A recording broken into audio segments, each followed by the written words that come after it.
I did a video yesterday and I kind of did it a touch of a disservice. I was recording a bunch of stuff and I don't think I ended up putting it out until, the hell was it, like 8 o'clock in the evening local time. I'll hold the L on that one, but I really liked that one, man. I thought it did, a hell of a good job. There's a lot of laughs in it as well. And we really dug deep into, well, in this instance, it's Pippa or not Peter or no Philip. There we go. Whatever, man. Whatever he feels on a certain day. One of those dudes in charge of Credit Suisse Bank, and like I captioned there, no wonder they failed.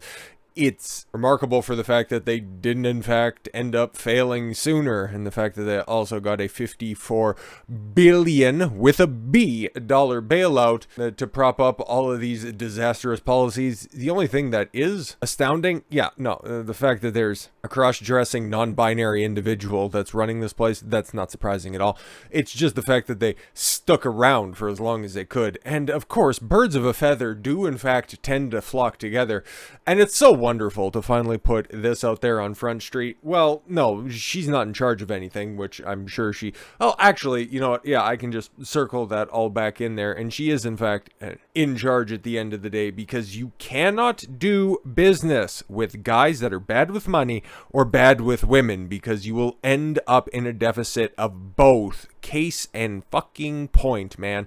Like, this is the perfect story. This is the perfect story to encapsulate and wrap up the entire week, because I think that was on the weekend. It was either on the weekend or right at the beginning of the week, where I had the Russell Wilson Ciara video, where it's like, hey man, if you put your lady out there and she wants to overly sexualize yourself for the public instead of just for your eyes only, you're going to end up taking a fat fucking L. And that's what we have right here, man. An executive director for Credit Suisse having his old lady flash ass out there. Like, what the fuck are you actually doing? Dude, this company, scandal after scandal after scandal. And that's something that I talked about in yesterday's video as well. Please, I do implore you to go watch it. And like I said, did myself a disservice. It'll be one of the first, it'll be the iCard that's above you, or it's the third video that's back. It's yesterday's supposed 6 o'clock video, but whatever, man. Hey, playing fast and loose. But there's so many good nuggets to dig out of this story, not, any that are inside of her trousers. She looks good for, 50 some odd years old. Credit Suisse wife, Lizzie Asher, flashes her ass. You got kiss my ass, give me money. That is exactly what these out of touch financiers actually think about you. She at least has the audacity to do it in public. But I got a better article for this. This one, I hate whenever New York Post flips over it and does their page 6 layout, and because it just ends up all being copywritten by a fucking chimp. It's not like Daily Mail's much better, but even still, the wife of top Credit Suisse executive has been flashing her ass at a ritzy art gala in Manhattan on Thursday. This is how little they actually care about the situation. Oh, we take our financial situation very seriously. At a big fucking meet and greet event in Manhattan. Credit Suisse. Okay, you're over there in Switzerland, but you need to come over here to go party at some art gallery. The only thing that's missing is Hunter Biden selling a piece for about $500,000 for reasons. Lizzie da Trindade-Asher. Oh, see, like, again, all of this shit, it just circles back around. She's out there shaking her ass for the public, and you are apparently a high net worth individual, but you ain't no alpha. You are not in charge of this relationship, because she didn't even take your last name, bro. That's a big fucking L. The wife of Credit Suisse, Daniel Ezra, supposedly went wild at the high profile event. Over 300 guests gathered for the black tie fundraiser dubbed Fashion's Party of the Year. Fantastic. Held at the posh Seagram building in Midtown. Guests at the Art Production Fund Gala wore campy outfits from brands such as Saks, Gucci, and Chanel, while they're all losing their ass in the stock markets. But that's alright, I'll just go ahead and show my ass. And enjoyed a decadent dinner of lobster clubs and ice cream sandwiches. Oh, see, we're just like you. We know you peons like those ice cream sandwiches, but we'll also be having the lobster at the same time. Figures in attendance raised from some of Manhattan's biggest socialites, like Nikki Rothschild Hilton, political figures such as Huma, my husband, likes to show his dick to minors, Abedin, her husband, Anthony Weiner, after all. If you don't know, you don't know. But another tidbit, Huma Abedin also second in command to John Podesta, who's his entire other, disaster area in and of himself, running the Hillary Clinton 2016 campaign, which is a disaster. Okay, I need not repeat myself any further. With many decked and over-the-top outfits for the occasion. Yes, exactly. Just to fucking mock all of you. Dressing up like the roaring 20s. What came directly after that? Oh, a big stock market crash. It's almost like they know exactly what's going on, know that the government is just going to take care of them regardless, and that they're just going to repeat the cycle over and over again, because at the end of the day, they don't give a fuck. They got parties to throw. They got coke to do. They got fucking bottles to pop and ingest. Like, just fucking unbelievable, the hubris on these motherfuckers. Among those was Da Trindade-Asher, who, while swathed in black and white light... Yeah, bitch, I don't need a fucking, fashion rundown or any shit like this. All I need to do is just show you. This is somebody's wife. This is somebody's wife out here. The fuck are you actually doing? Like, it's barely acceptable. For me, it's intolerable, but for some other people, it's fine on, like, Halloween or something like that. But you crack the door open to Honus, and these bitches are gonna take a mile. So the pimp hand has to be consistently strong. Don't actually hit anybody or anything like that, you fucking autists. But, no man, activity like that, at least in my opinion, is absolutely haram. But this fucking dork probably doesn't even know whoever she claims is her husband. He's probably just, the blank check, and she's out there getting piped down by whatever the equivalent of a Swiss Chad is. Thor? Does that work?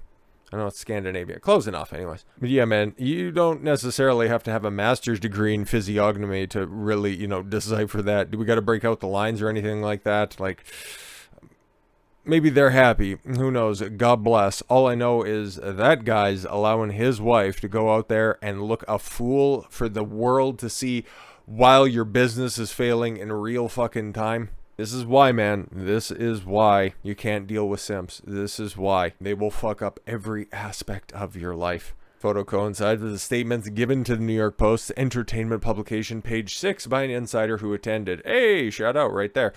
He said the Peruvian-born philanthropist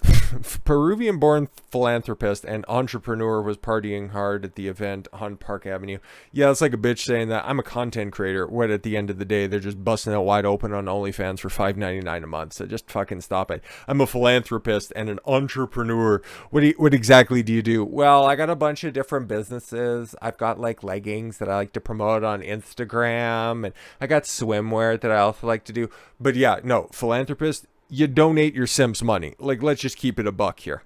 Mere blocks away at Swiss's U.S. base on Madison Avenue, executives, including Da Trindade-Asher's husband, this dude hasn't even been name checked yet. He's just, the fucking shadow for Walmart Betty Page, whatever, said it would borrow $54 billion from Swiss central counterpart to shore up its liquidity. Shares hit an all-record low this week.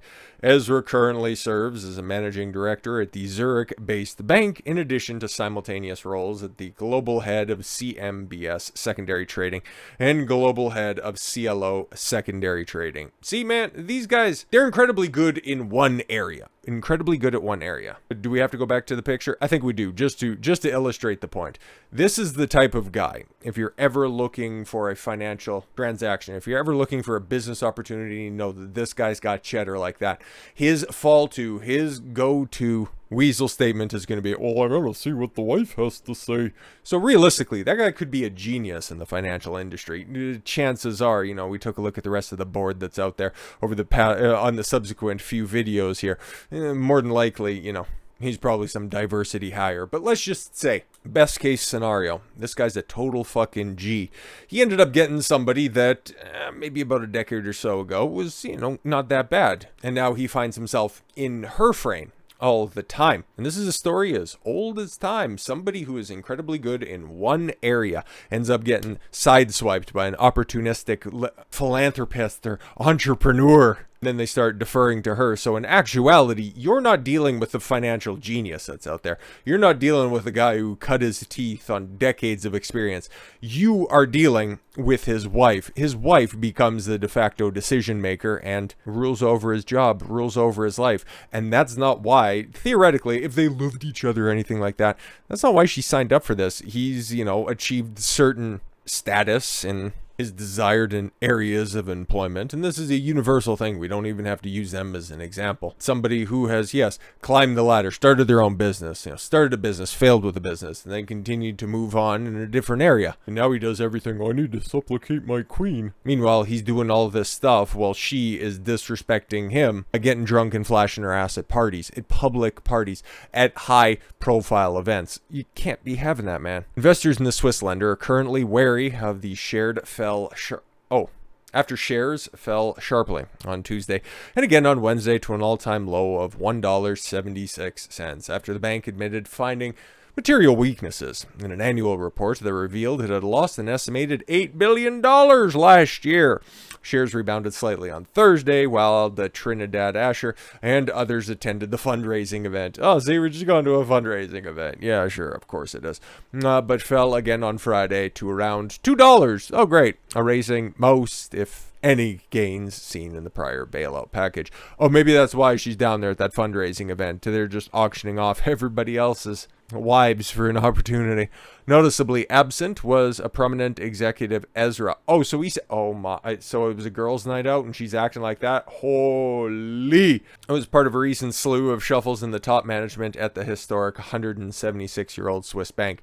Oh, so this guy, so he is a total simp. Like, that characterizes it specifically for me. This was a girls' night out event. I think we got a screenshot. Yeah, okay. Is that a picture from the night of? Okay. Oh, no, there we go, right. Yo, what the fuck is that on the left? Yo, that's well, even on the right is somewhere in the middle you got just a couple of something or other. You know what? L posture on this one. Travesty. But this is something that you can learn from, because chances are, between all of us watching this stuff or created this content, we're never going to be high-ranking banking executives. And if there is one out there, shout out to you, because you know what? You're doing a much better job by staying out of the headlines. But you have a woman in your life, okay? You have a girl that you want to claim as your own for whatever stupid fucking reason. But hey, maybe she's a good girl or something like that until she exposes her real nature and says that, we're going for a girls' night out, okay? And or she doesn't even do you that service and she just goes, and then you just ask her the next day, oh, excuse me, the honey, where were you last night? I just hung out with the girls in an event, it was just, we had some wine and had some champagne, it was all fine.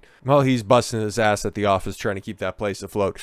She's out there acting a total fucking fool, wearing the obviously most revealing dress. Like, I can't really say that it's slutty because I've seen other stuff, and hell, just some of the earlier content from earlier today just kind of proves the fact that that's just not the case. It is fashionable, but it's also trifling if we're being completely honest. But that's why I tell you, and that's why so many other people preach this as well, so I can't take credit for this at all whatsoever. All I'm doing is just reiterating it for people that choose to click on this content. You have to be a well-rounded man. You have to know how to pick the winners. You have to know how to vet and suss out the chicks that belong to the street. Chances are your girl's going to try to press you. There's little shit tests that happen every single day. You are always put on notice, whether you know it or she knows it. There's always that little tinge, that little thing in the back of her mind, that hypergamous itch that constantly needs to be scratched.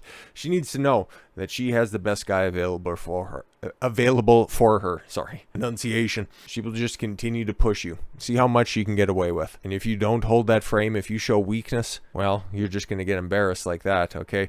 Your girl's going to be out there making undue drama for you and for your company. And by extrapolation, everybody else that's there. But also, if we can take a look at who else is on the board there and kind of figure out that this place is a big fucking joke to begin with. So, with all of that said, I thank you all very much for the gift of your time. I've been Don Consuelo. I want you to follow your gut and get after it. Take care, everyone.